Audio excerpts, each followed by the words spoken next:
Welcome everybody to Grieving Our Babies podcast. I'm the host that cares the most, Calvin Hawkins. This is the space where you can come and tell your stories, your pain, your journey through grief. Tonight's guest, a strong, resilient father, a father of five, three kids where he raised as a single father. He's an entrepreneur, a community activist, a man that's trying to combat violence in this community. Tonight's guest, Ronnie White. How you doing tonight, brother? Peace and love, brother. Thanks for having me on. Yes, sir. You want to tell the people where you from, where you at? I'm from Chicago, born and raised, greatest city in the world. Um, I'm a father, uh, father of five, who last year experienced any parent's worst nightmare, with my child being murdered uh, here in Chicago. Oh man, I'm sorry to hear that, brother. Um, I see it's a lot of that going on out there. I see like some of the weekends, especially like on the holiday weekends, they have like 30 to 40 shootings out there. Like, what's going on out there? Um, what we're seeing now is the fruit of yesteryear's mistakes. A lot of the things that uh, we once glorified, uh, talking down on our women, calling our women out of their names, the violence, glorifying it, magnifying it. Uh, and now what we have is pandemonium, where, I've been in Chicago all my life, and there always has been murders, there always has been killings. But now what we have is a lot of senseless violence going on in our communities. It used to be more structured, meaning uh, it was easy to get into trouble if that's what you was looking for, right? This was the place to find trouble if that's what you was looking for. But now it's knocking on everybody's door. Um, a lot of people they ask me, what happened, or what was he into, or whatever. And the thing about it is, you don't have to be into anything for it to come knocking at your door nowadays. Uh, That's absolutely correct because that's what happened to my home. Things have gotten way out of hand. So what you think and amplified it with these kids, man? Say Because again. now I said, what you think they amplified it with these kids now? Because they're on another level. They I know they popping pills more. Like even out here, it's shootings like all the time, like every night. Like you can just hear them and shooting. They don't care. You can't look at them. These youngsters, they're not playing. Um, a lot of things have happened, right?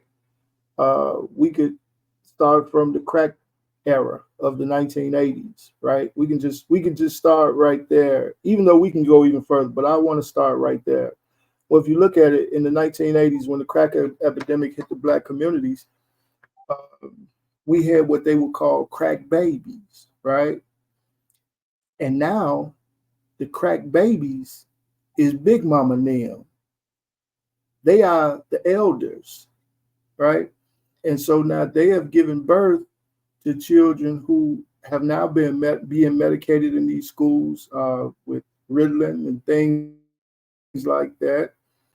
Um, so we have a bunch of zombies, so to speak, walking around our community, terrorizing our communities. There's no love for each other. Nobody has a sense of pride in them, in their ethnicity. Nobody has any concern for their fellow man. Everybody, young people, look at each other as the ops. They look at each other as their oppositions. And so we have a domino effect from what has transpired prior years, and we never got a hold of it. We never got to when it's everywhere. It's glorified in our music that we listen to, the entertainment, the movies, the video games, everything. And we have people that sit up here now and say that those things don't have an effect on young people. Well, video games don't kill people, people kill people. Well, we know that, but we also know that there's been years and it's been transgenerational of us listening to poisonous music, watching poisonous movies, and things like that, where we are looking at and viewing each other as the ops. I don't know any place in the world where our people are at peace with one another. I shouldn't say the world, but in this country, I don't know anywhere where our people are living in peace and harmony. There's always some type of bickering, and we glorify it. We watch shows like what's this? I don't even watch TV, but so I may be a little off with this. But you know, what's the Real Housewives and whatnot? These Love and I Hip don't even. Hop and all these type of shows where all they do, yeah, all they do is sit down and tear each other down and talk down on each other and things like that. It's a form of self-hate. And that's really at the crux of everything that's going on is self-hate. For me to look at you, brother, I don't know you, right?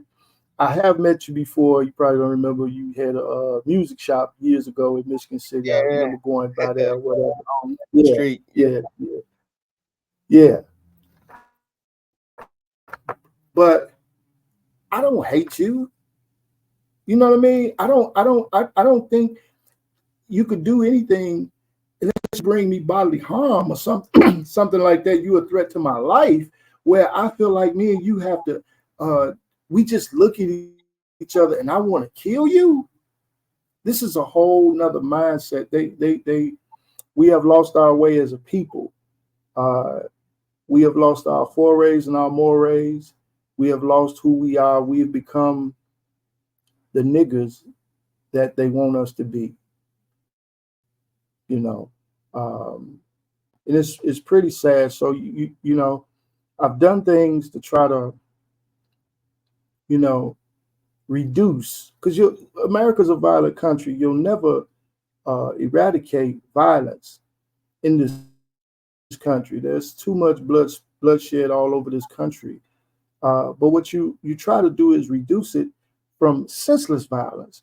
Why you have a problem with somebody who has done you no harm?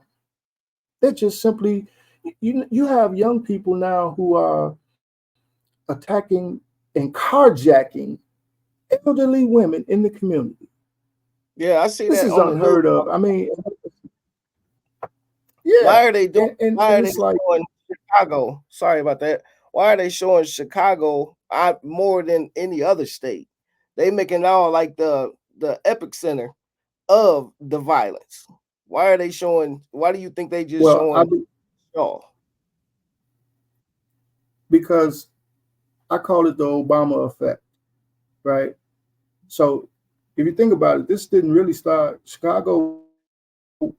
First of all, Chicago is not the most violent place in the country. However, the media propaganda has made that put that in the mind of most people that this is what's happening. That's why they put out news releases every Sunday night, Monday morning. How many shootings? How many murders? How much? All this violence. Those are scare tactics, and it started with Mr. Obama when he ran for president in '07. They started putting that propaganda out, and then it became a political thing where they're trying to make it because Chicago is a Democratic hotbed, always have been, probably always will be. So that's the right wing talking point to try to say how black politicians and Democrats in particular are bad. So we get a black eye because we are a major city. Chicago is the black mecca of America, always have been, always will be. Uh, so it's easier to pick on Chicago and they point out what's going on there, but there's no solutions. These people that just talk about it, they're just using it as a political talking point, while really this is going on and affecting people like you and I in our communities. You know. Yeah, circumstances when they hit our home, um, is very senseless. The young man, he just wanted, as it came out in court, I just want to shoot up the place, like for whatever reason. I don't know the circumstances where it happened to your baby, but you want to touch on it, like what happened and where were you when you first got the call? Well, I was at home, and you always hear. I would always hear gunshots, like you Okay. just talked about a minute ago, and I would always call my boy and hey man, you okay? You all right? Yeah, Dad, I'm okay. I'm all right. And this particular night, um, May 9th of 2023, uh, when that happened, it was different. Me and my son were not seeing eye to eye uh, prior to his death. Um, he was getting a little older and he started smelling himself. And uh,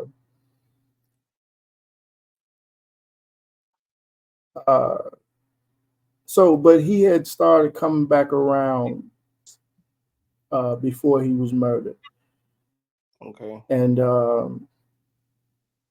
I heard the gunshots. My son was murdered 2 blocks away from my house.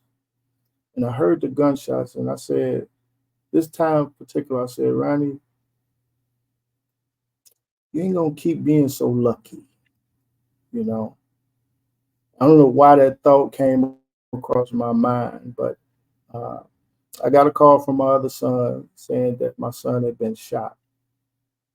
And so I was sitting just like I'm sitting here. I was on my phone with him, and I scrolled on Facebook for some reason, try to get my mind off of because I just felt, you know, bad about this. And lo and behold, on Facebook, they're talking about my son has been shot and that he's gone to. They told me what hospital he was at and everything. So I literally got the information that was going on, that he was shot and that he was in critical condition. And shortly thereafter, they came with an update and saying that he was deceased. Well, they didn't say his name in particular, but they said a 19-year-old black male was shot in the area where my son was and whatnot. And so I found out via Facebook that my son was murdered. And you talking about I sat there talking to my son on the phone, and I just got numb. I felt like I was gonna fall out, and you know, I told him, I said, "Hey man, I'm gonna get off the phone now and go lay down because that's all I felt like I could do. I had the strength to do." And went and laid down, and I couldn't. So I'm restless. So I got up about maybe 10 minutes later or whatever, and I went back and sat at my chair, and I could literally feel, rather, I felt like my body was split in half, Hmm. right? And something was leaving me. And I could not figure that out. And my spirit said, that's your son leaving your body. That's your son's spirit leaving you. And but I'm still hopeful, hoping that this is erroneous information or whatever. My daughter, who was with my son at the time, had came back, and his girlfriend. My son was murdered. Uh, he was walking with his girlfriend and my daughter, and they had 2 strollers with one with being my granddaughter and the other being his girlfriend's child. So they were walking down the street, and he seen something. Whatever he saw, he told them to keep going, and he went the other way. He went up to an alley, and that's where he met his demise in the alley. So uh, So it sounds like he sacrificed himself for them to save them. yes, yes, he died protecting young black women. So, which is something that I instilled in him, you know, that we're not cowards. We protect our women. We don't allow harm to come their way. You know, he didn't do a sucker move and try to pull them or the baby stroller in front of them or something like that. He went out on his shield. So, you know, uh, there can be any silver lining in that is that, you know, he made sure that nothing happened to them. So, but I really do not, that's the pretty much the most that I do know. I never received any of my son's belongings.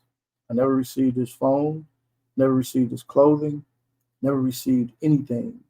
It's like a big joke in a sense. Like it's like I'm being punked. I never received. The police was so callous and victim blaming, trying to make it as if it's my fault because I won't talk to them. What the hell I'm gonna tell you? I don't hang in the streets, Oh and wow. they have video footage of my son being murdered that they somehow say that they cannot. Uh, the prosecutors dropped the charges on this guy, Oh, say saying that they they shot don't your son. have witnesses. So they Yes, did have somebody for yes, that. they found out who did. Oh wow. Yes, they got him. I believe they charged him. They let him go. This is what's happening in Chicago. We have all these cameras. Do you know that the rate of people that are being indicted for murders is less than 25% in Chicago? It's like 23% of the killings, someone is charged, right? Whereas flip that, in the 1990s, it used to be like 75% were being charged. Well, the difference is now you have all this high tech surveillance equipment. You have police cameras on near about every corner in our community. Uh, you have they have ballistics cameras and whatnot that can tell you what kind of gun it is just from the cameras. But politics are playing a role in this as well. They're not charging these people, and I never had any faith in the police department uh, into bringing me justice. Um, so my heart wasn't broke because I didn't expect them to do anything but what they've been doing in the first place. So it Nothing. was just something that I had to deal with. Say again? I said nothing. So Yeah, you did receive justice. So yeah. They're not gonna. go ahead. Yeah, So it's how like did it they change came about to. the They came. how Say is that it again. how has it changed the dynamic of like of you or how you feel like and the how have it changed your other children? How's it affecting you guys? Man, um, to put it lightly, to put it lightly, it has destroyed my family. Oh man, we in the My same. children, Dione, yeah, out of my three children that I raised, Dion was the middle. I had a son that's a year older than him and a daughter that's a year younger than him. And they were all thick as thieves. And due to the trauma of it, my daughter was there. She's very soft spoken and she's not very talkative anyway. And she's trying to process this whole thing and what's going on. And she wasn't really forthcoming with a lot of answers, right? Okay. Really, and in hindsight, she really didn't have no damn answers for us, no way, right? She couldn't have told us anything that was going to bring my son back, right? So she's shocked, and then my other son, he's flying all off at the handle and whatnot. He's trying to find a reason, you know, to distribute some of this pain that he's feeling. So they wasn't seeing eye to eye for a minute, and uh, you know, uh, and then you're the father, you're gonna get the blame for a lot of stuff anyway. So you got people who I've never even seen before a day in my life who are sitting up here saying, now mind you, my son was murdered 2 blocks away from my house. So I have to think, right? In the midst of this going on, I can't get emotional and start reacting because now he got some little partners, right? Who they want to go get their lick back, right? Well, this just happened 2 blocks away from my house, brother. I can't have them come over here and do. I got my grandchild here. I got my other children here. You know what I mean? So what do? I have to think. So I have to say, listen, we don't want no lickbacks. This stops now. We cannot keep on doing this. This is not something that I stand for. This is not what I preach and what I teach. This is not what I stand for, right? Now, I'm saying that, but I'm feeling another way, right? But I have to say that because I don't want nobody coming over here and doing something to the rest of my family. So now I have to plan. Imagine this strain, right? That you got to plan a funeral because you don't know who the hell done did what or who's capable of doing what. Then you can't control his partners and whatnot and what they may go do. So you have to make sure everybody is safe at the funeral and whatnot. You know what I had to do? I had to take my child, I had to have his funeral. And this is a whole nother other topic of trauma that comes with this senseless killings. You have to worry about what's going to happen at the funeral. Because nowadays, these fools shoot up funeral processionals. They shoot up funerals. So in order, I said I had to be strategic. I said, well, what could I do? How could I try to make sure? Should I do it secretive or whatever? I said, no, I know what I do, uh, because I know that the self hate within Black people that's causing them to kill each other. They will never go into white people's communities and kill anything. So I had to take my child. I'm a Pan Africanist. I'm a revolutionary. I had to take my child to a white community just to ensure the safety of everybody as we're trying to put my son to rest. Because you never know where they're coming from or what they up to. You know what I mean? So it was so I'm under, and I gotta do all this by myself, by the way. I gotta plan the funeral. This is traumatic. I have to, um, man, I had to pick out my child's last outfit.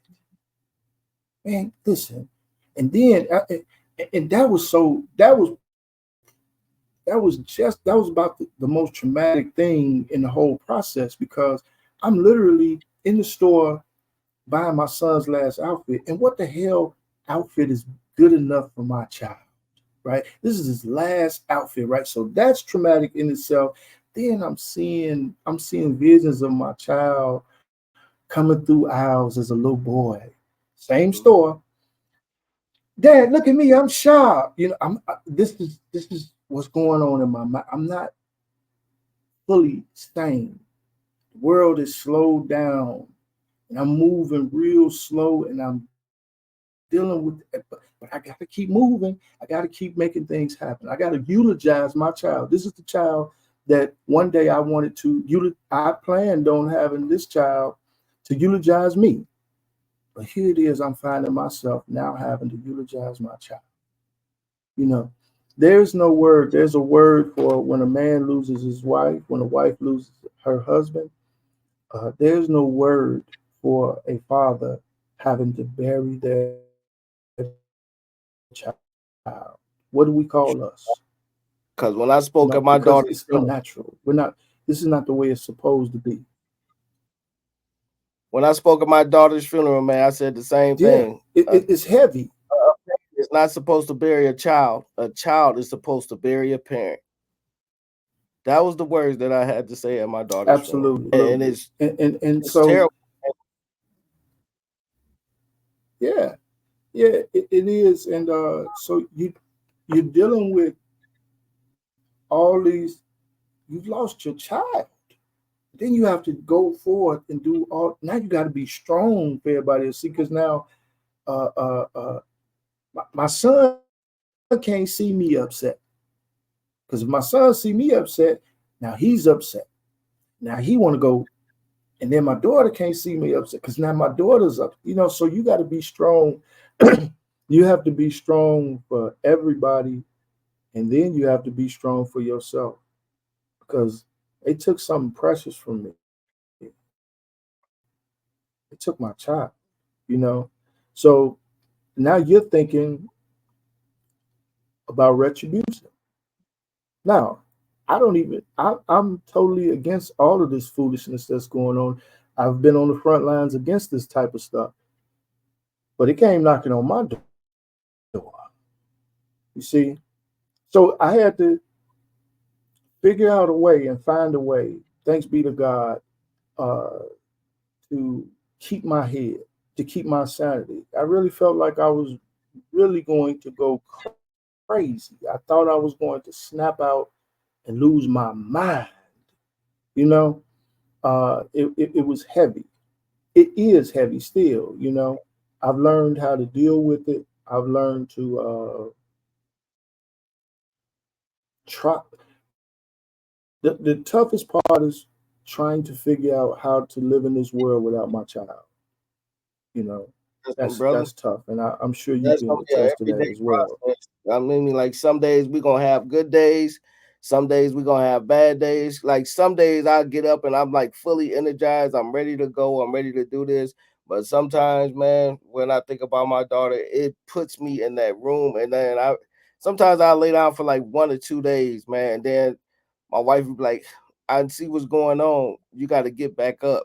Cause sometimes when I go down for like average of like 3 or 4 days because you don't understand why. But only thing you know is your baby's not coming back home, and it's hurtful. And then Yeah, us as man, it men, hurt. we we barely talk about it because they want us to be the tough ones, and we they say, "Oh man, you need to toughen up." But what if it was your child? How would you feel then? See, they always say the negative until it comes knocking at their door. Then they won't help. Then they Absolutely, need somebody to talk to. absolutely, So that's why you have to be considerate absolutely. of everybody's feelings, man, because you just never know. It's not anybody's job to tell men how they should feel when they lose their child. Um, I've had people. I got to a place where I needed space, bro. I needed to get away from everything and everybody. And when I say everything and everybody, that's exactly what I did. I got the hell away from everybody because people, when death happens, the demons come out. People start attacking you, they, and sometimes they don't mean bad. Uh, some people say stupid things, they say, well, well, what happened? My child is no longer with us. That's what happened. You know, and then they say, uh, well, you got to be strong. Well, what the hell do I'm coping the best I can. Um, it's tough, but that's why God gave us broad shoulders, I believe, so that we can carry this weight. You got to figure it out. I was able to get away from people to clear my mind. because I was on the brink of going crazy. Either I was going to end up in the penitentiary, or I was going to end up right next to my son. Yeah, that's where I was at. I was exactly there. I even Right. had to go get counseling, man. I drove to psychiatrist crazy. And what I was able to do was to get away from people and really find out and really find myself again. You know, start doing the things that I enjoy doing in life in order just to get my mind straight. Um, because it's tough. And I said that after he, probably a month after he was murdered, because people were telling me that you'll never be the same and things like that. But what I didn't say was the night that that happened. When I found out that for sure, my daughters called me from the hospital and told me that he was indeed dead. Um, my only sane thought at that moment was that, okay, Ronnie, you're nobody's victim, right? And just that mindset of me not putting my faith in the police or any of that, um, because nothing is going to bring my child back. So I have to find peace from within myself, you know. Um, so to do that, I had to get away from everything and everybody, so I can get my mind straight, so I can move on with my life. And that's been the toughest part for me, um, because again, you know, I didn't have a spouse to lean on or any of that to comfort me. Pretty much had to do those things on my own. So uh, as tough as it was, I wouldn't wish it on anybody. But I'm getting better. I'm dealing with it. Um, someone asked me about a couple months ago. I was over a partner's house. Who actually he owns the building that I used to live in, so he got my unit that I used to live in, same unit that I was sitting in when my son was murdered. And his cousin was there, and she asked me, how was I able to deal with uh, my son being murdered? And I was already triggered by being in that apartment as it Yeah, that's what was. And when I she asked you. asked me that, and I Like, said to how hard is myself, that? "What?" Like to go back over there.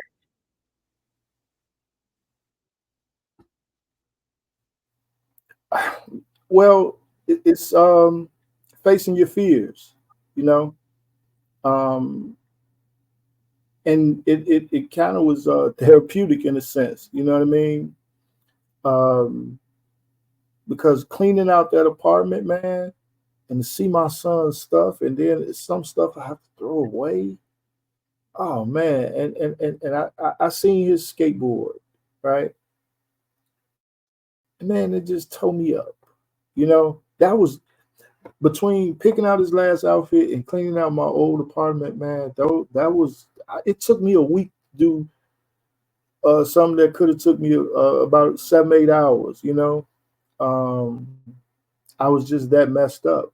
To have to throw. Man, listen, I found my son had a boot, one of those boots, therapeutic boots when your leg messed up or whatever. Yeah, I found myself with that boot, smelling the boot, trying to get his trying to scent. get a scent of my son. Man, I'm telling you, trying to get his scent, man. Praised in a sense, man. Like, you know what I mean? Anything No, that that's I not could, crazy. my child, man. Yeah, Uh, yeah, wife she um, still has my daughter's cologne and perfume. And one day I went in the closet, bro, and I didn't know what it was.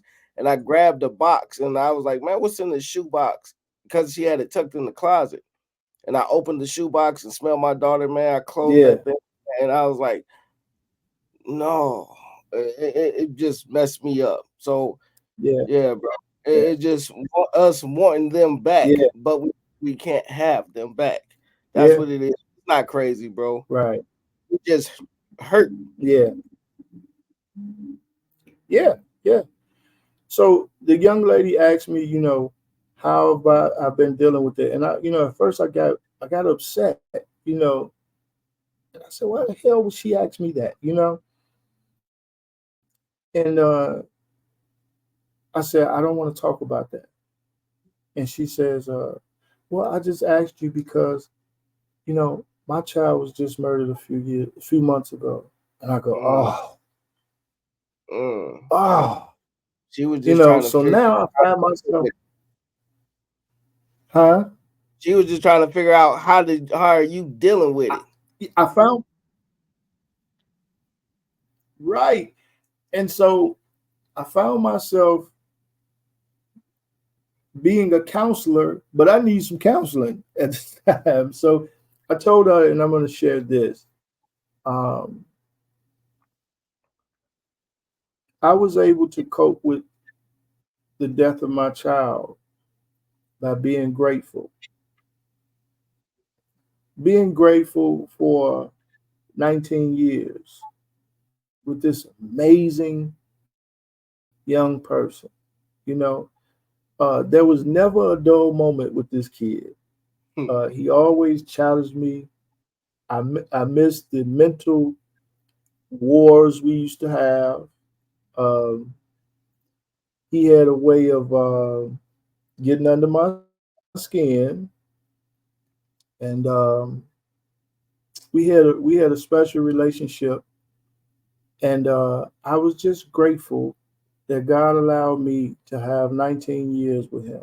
Because here's the deal: that girl, the woman who was telling me this, she only got, I think her daughter was 14 or 12, one of the two.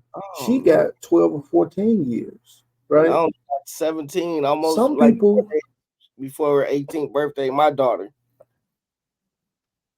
right? See, so you have to find things like tangible things like that, and be grateful that, man, listen, I got 19 years with my child. Some people don't get 19 months. Some people don't get 19 days, right? Be thankful for that. Like, we never know what death is. You know what I mean? Me and you sitting up here talking right now, man, we don't know what death is. You know, Right. so I just had to turn that negative into a positive by saying I'm not going to play. Not, and I shouldn't say play victim, because that sounds kind of um, that's not. I don't want it to come off like I'm Superman or something like that, because that's clearly not what I'm trying to say.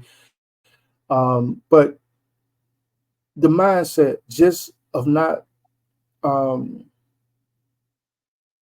being in a place where I'm looking at it from a negative standpoint.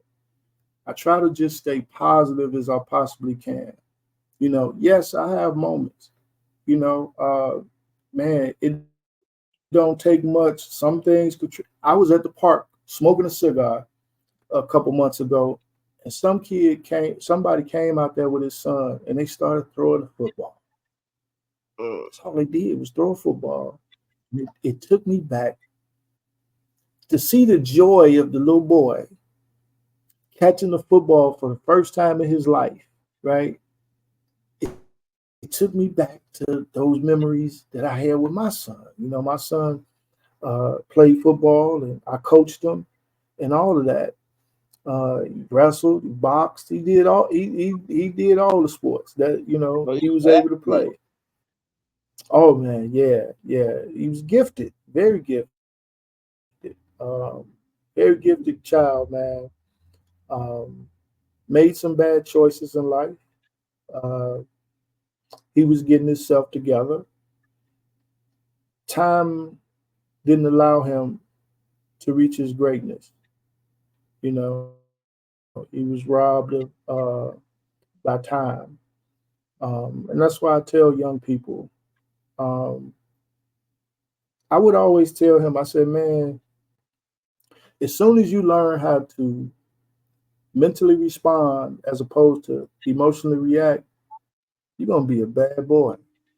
You know, that emotionalism, uh, seeing every he's a hammer and he sees every issue as a nail, right? Mm. Um, get your emotions in check.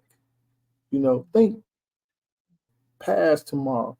A lot of young people, as a result, since this happened, a lot of young people started following me on Facebook and whatnot. And I just look at the things that they're saying on social media. A lot of them, death does not scare them. They look forward. It's as if they look forward to dying at a young age. Um, and Because it's some of them pretty feel that they sad don't that, have nothing to live for. yeah, my son came to me a couple months before he died. He didn't come to me actually. I came home and he was crying profusely. And I said, man, what's wrong? He wouldn't say nothing. So I know him. I give him a minute to get himself together. And so he started writing on a piece of paper, in a book, actually, a little journal book. He said, Dad, I feel death on me. And if something happened to me, I want you to give this letter to my niece so that she would always know that I love her. And my 19-year-old son. Now, my father was murdered when he was 19, ironically. Oh, So I wow. don't even know. I was 3 months old. I don't even know what it's like to have a father, right? I don't know what it's like to say dad. I don't know what it's like to look at another man and say, oh, that's where I get my walk from. That's where I get my nose from, or. So, which is what propelled me to try to be a good father. So I always had this thought in my mind that I wouldn't live to be 18, then Why did 21, you think that? But why did you think that? then 25. Well, when your father's murdered at 19, I remember knowing that my father was dead by 2, 3 years old, right? And in my mind, I'm not going to live, right? And then you grow up, and then you're about 14, 15, and now your little partners or guys in the neighborhood are dying. So what the hell makes me so special that I'm going to live, right? So I understood where my son was coming from. So I was able to minister to him in that state and say, son, I've been there. I know what you feel. I know what you're going through. You know what I mean? But you're gonna be all right. We'll get through this. You're gonna live, man. Don't look at it as a negative. I've been in that same state that you're in right now, feeling that same way. You know what I mean? Um, I guess you could call it, in a sense, I guess you could call it a generational curse, um, if you will, because I dealt with that. It took me to be 30, brother, before I started saying, you know what? I guess I might as well go ahead and live. But and it caused me to make dumb decisions when I was younger, living my life for the moment, as opposed to thinking of my future because I felt like I didn't have one. And that's why what a lot of young people are dealing with now. There's death everywhere. It's global. glorified, is magnified, um, and so that's the mindset of a lot of young people in our communities. Unfortunately, yeah. Yeah, that's bad. That's why I mentor kids because I'm trying to show them it's like it's a better way. It's you don't have to be a product of your environment. Let them your environment be a product of you. All we got to do is change. I know I can't save all these kids, but like if I change one, if I have my head and focus on one of them, and then another one see that one, then another one to get on, and another one gonna get on. So that's why I got that foundation, man, because I'm tired of seeing the news and I'm looking everywhere and all these kids is dying and they getting younger and younger. Some of them not even making it to teenagers. They could be sitting in their houses playing video games. Like I seen that up there. Where that baby was like 5 years old playing video games and they shot through the house, killed Got them. through the house. Yeah, Yeah, it I see. happens. It happens so much. There's no regard for human life. They don't respect life. They don't respect death. They take pride and joy. You know, the ones who did that. I got videos of the ones who did it mocking the death of my son. Oh You know, man. sitting up talking about they smoking on my son and all of this stuff. Uh, and and when I said this, people were saying that I'm whatever. Uh, they can't rock with me because I was like, you know what? I feel sorry for them because you have to be. Just imagine what kind of misery you must have to sit up here and to try to bring pain to stick the knife in even further into a person's heart by mocking the death of their loved one. You know, um, it had no effect on me whatsoever because I understand the conditions that I understand the mindset of these young people and whatnot.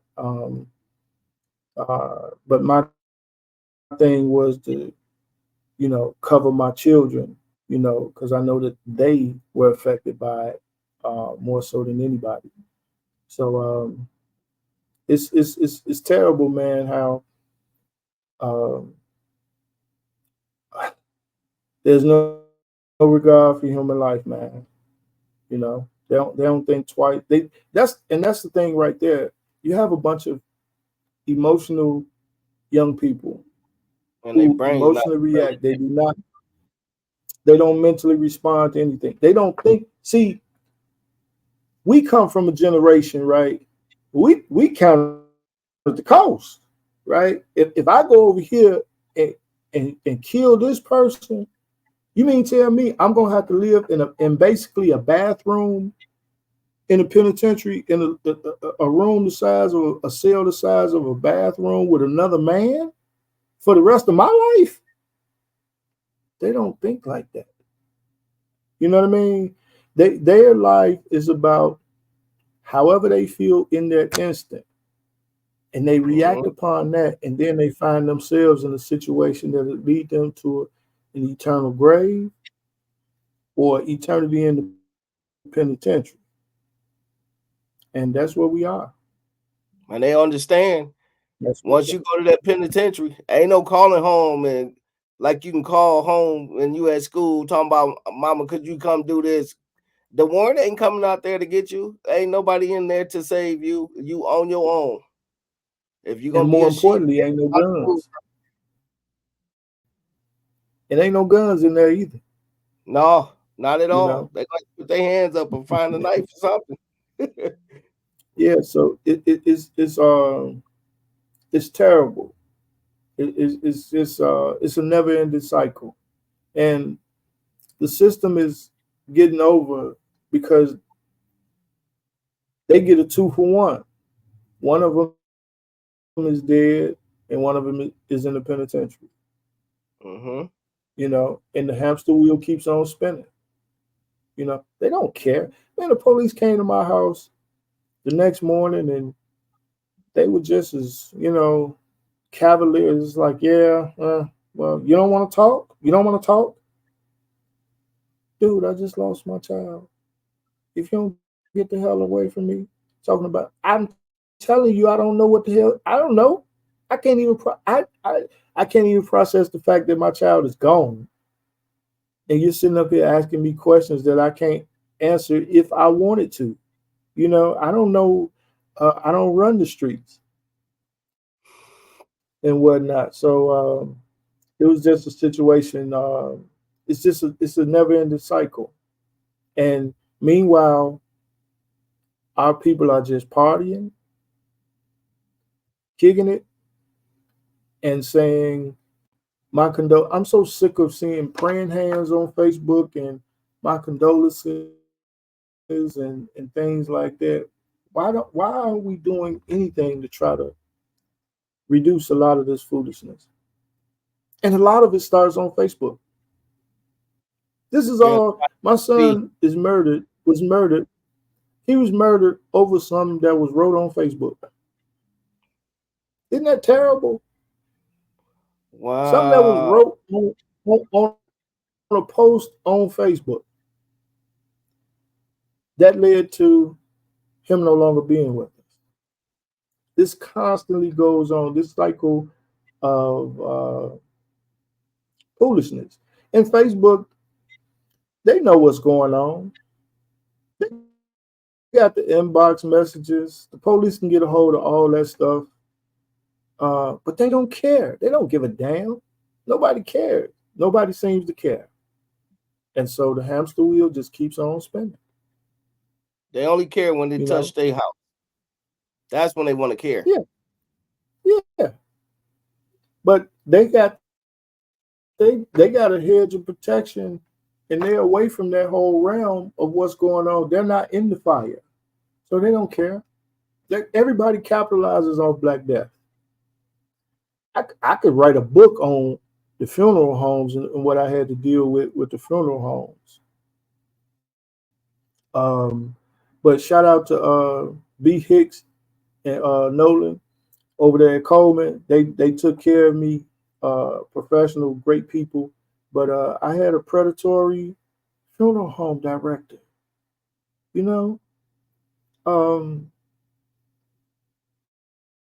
because they're capitalizing off the. You're just a number. He trying to get me in and whisk me away, and yeah, we got an hour and a half to do the funeral, and I'm like, wait, man, especially during that time, man, deadlines was a trigger for anxiety to kick in, and overload.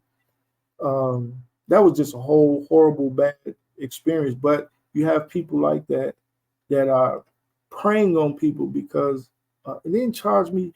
He tried to charge me 15,000 for a funeral without a flower. It was not one flower in the package, Oh wow. you know. But yeah, so you're dealing with so much difference. It's so many layers and levels to the trauma that comes associated with you losing your child. And everybody, not everybody, but you have certain people who are capitalizing off the pain of people.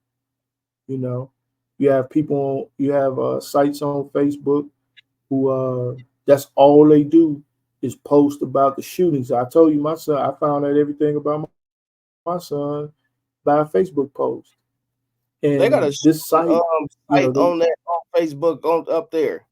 And it's on TikTok. I forgot what it's called. It's like Chi Town shootings or some stuff. Shut And Town, yeah, they they got video. several. Yeah, Yeah, I seen that. yeah, they have several, and nobody cares. They're capitalizing off that. They're making money off these posts. They generate money off of that. They don't give a damn. They didn't reach out to the. They didn't say, could you reach out to the family or anything like that. They don't care. Nobody cares. You know, and that's the sad part about it. And that was the theme of my son's funeral was the village. Let's talk about the village. Because, see, we always talk about how it takes a village to raise a child. And I believe that, right? Well, the village is failing our children. See, we point to single mothers, we point to all these other little things and whatnot, but what are we doing? It doesn't make no difference for us to just sit up here and criticize and critique these young people and we're never reaching out for them. Like you just said, you're doing a mentoring program. That comes from the heart. You know, Yeah. for you to take out time to spend with young people to try to plant what you're doing is great work, by the way, planting seeds, right? See, because it's gonna come a day and it's gonna come a time when they gonna hear your voice. They may not hear it right now. It may take them 10, 20 years. It's things right now. My mother and my grandparents and whatnot told me. I'm still holding on to those things right now to this day. Didn't make sense back then, but they make a whole lot of sense now. So that's a great work what you're doing. We need more. We need more people who are really reaching out for these young people and trying to, when they do go off to the wrong side of the, when they get off the path, they push them right back on straight path. But what's happening is we have a lot of adult age people who are right in the trying to be a part of this foolishness. You Right. have They people that party went to with the them penitentiary. and they friends Yeah, instead of you correcting have them. people that now here it is. You done went and gave the state 20 years of your life in the penitentiary, and you know what this system is about. You know what all this is about and where it leads to. And you mean to tell me you're gonna sit up here and encourage this child to do something that's gonna end up in make them end up in the penitentiary or in the grave? That's self-hate. That's self-hate. They hate themselves that they didn't have a chance, that they messed up their lives. Now they're gonna sit up here. That's that zombie thing. You know, when a zombie is a dead person that, and once they get a hold of you, they bite you or whatever, you turn into one of them. So we have a lot of zombies in our community, a lot of walking dead people, older people that's walking around here biting these young people and infecting them with their self-hate and leading them right down the road of destruction. That's really what's going on. That's the sleeping giant too. You know, they glorify this penitentiary life. That's the way our communities are, brother. It's just like everybody acts like we own a prison yard. You know, you got this clique over here, you got that clique over there, then you got a group of little lambs over here. You know, everybody's preying on each other. They're looking for the weak, and they're preying on each other. And they're so I go take out one of yours, you come back, take out two of mine, and now there's a Hatfields and McCoy feud that's going on, and it's never ending, And and that nobody shoot cares. going on and on and on. You hear it on the police scanners all day, all night. Sometimes, man, I'll be like, man, won't they go sit their ass down? Like, this don't make no sense. Like, what are they getting out of it? And see, nothing, shits and giggles, and pleasure in seeing families destroyed and devastated by their actions. That's what they're getting out of it. That's a sick mindset. That's Everybody a out hateful here, mindset. they want to be labeled as the shooter. Or he a shooter. Or he a shooter. Stupid. Yeah, yeah, yeah. Ain't that? Ain't, yeah, because see, you live by it, you die by it. It's inevitable. You know, your day is coming. Those young people who did that to my child, um, a couple of them are gone now. Same ones who was mocking my son's death, oh, they gone because it's a never-ending cycle. Now their families are feeling what I'm feeling. Mm. And it just keeps on going on, and nobody cares, brother. Nobody cares. Nobody cares about these young people no more than that they can profit from it.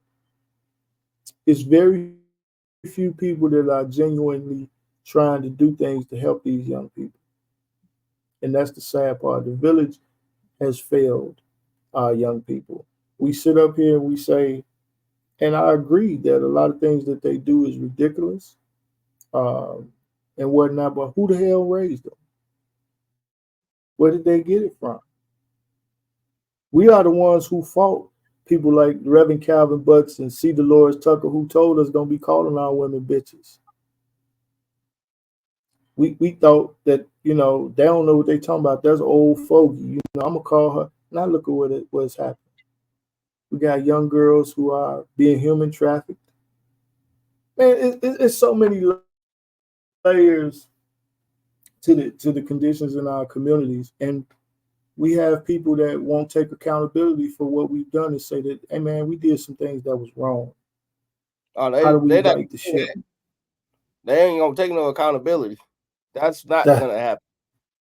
I know, I know, and that's why we are where we are. And young people um, they don't have no respect for life, and they were taught that. You don't. Nobody's born into this world thinking that they're a shooter, right? That's something that they learned along the way. However that came about, you know, and I believe it's by the glorifying of violence. It's everywhere. Everywhere you look, there's images of violence uh, being committed by our people on our people, and it's sad.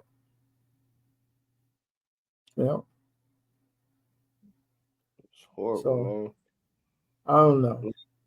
Yeah, I'm glad you came on the show to talk about this because you know how we are as men. We keep everything bottled up until pressure busts a pipe. We never Yeah, talk. It took me a long time to talk, and then once I finally started talking, man, I spazzed out. Like yeah, I my depression was rough, but I'm up. But yeah, my depression and yeah, me spazzing out and stuff that helped me get what I needed to get done and get my daughter's murder solved. But yeah, she now she's still not here, but I still did what I had to do so I can to move on. That's why I created this Grieving Our Babies podcast, man, to for parents like us because every door that I had was shut down on us. Every door was closed. So I was like, I'm gonna just get up and do this. I woke up out of the bed one day and I was like, Grieving Our Babies podcast. And then it just started going and started going. And then now people was following me. Like you, how you reached out after seeing me and my wife. You know, that was the first time she ever talked about it. So I never knew nothing because she yeah, was the one that took yeah. care of the family. So Hmm. I thank you, man, and I thank you for coming on here. And you want to tell the people where you can be found? Like, what else are you doing out there in Chicago? You have any websites or anything? Or They no, you can follow me on I'm on Facebook, Instagram, TikTok, or whatever. They okay, can find me on there. Ronnie White is my Facebook name, and um, I'm on YouTube and all that stuff. I really haven't been doing. I've been focusing on myself uh, to get my yeah, mind right. I'm I'm in the best shape I've ever been mentally, physically, spiritually, ever in my life. I'm about to be 50 in September. So I September needed what? 11. Oh, I'm mine's 26. oh, that's my mama's birthday. Oh, for Yeah, real? Oh yeah. yeah, mine's That was 26. Oh. yeah. My mother a Libra. Don't tip the scales. Yeah, Oh, okay. yeah. But yeah, right now, man, I'm really I speak. I do reels and things like that. I talk. But mainly, man, I've been focusing on myself. So I'm not actively doing anything right now. I will when I feel like it. But right Yeah, now, bro. it's about because I'm no good to nobody if I'm a shell of myself. So just been building myself up, man, dealing with this, trying to help people that's experienced what I've experienced. You know, some people um, they're never able to turn that corner. You know what I mean? I don't want to, and I don't want to sound like as if like I got it all together because I don't. But that's the everyday struggle. That's the fight. You know, uh, to you know figure out how to live in this world without my child. That's the toughest challenge I've ever had, and whatnot. But I'm fighting. You know. Yes, sir. So thanks for having Yeah. me on, brother. Yes, sir. We're gonna keep in touch, and then we have family members that's together. So and then they keep us linked up, and then now we got each other's contact. So till then, brother, signing off. I'm the host that cares the most, All right, Calvin man. Hall. Yes, sir. All right. Peace and love. Yes, sir. Yeah. This concludes tonight's episode of Grieving Our Babies podcast. Come back and join us on this journey of healing. Grieving Our Babies podcast, where your voice matters, your pain is acknowledged, and together we find strength in sharing our stories. Until then, remember, you're not alone. We're here with you, listening, understanding, grieving together. Contact us on Instagram at Grieving Our Babies podcast. Also on YouTube at Grieving Our Babies podcast. If any parents want to come and tell their story about their baby, contact us by email at grievingourbabyspodcast@gmail.com. Signing off, I'm the host that cares the most, Calvin Hawkins.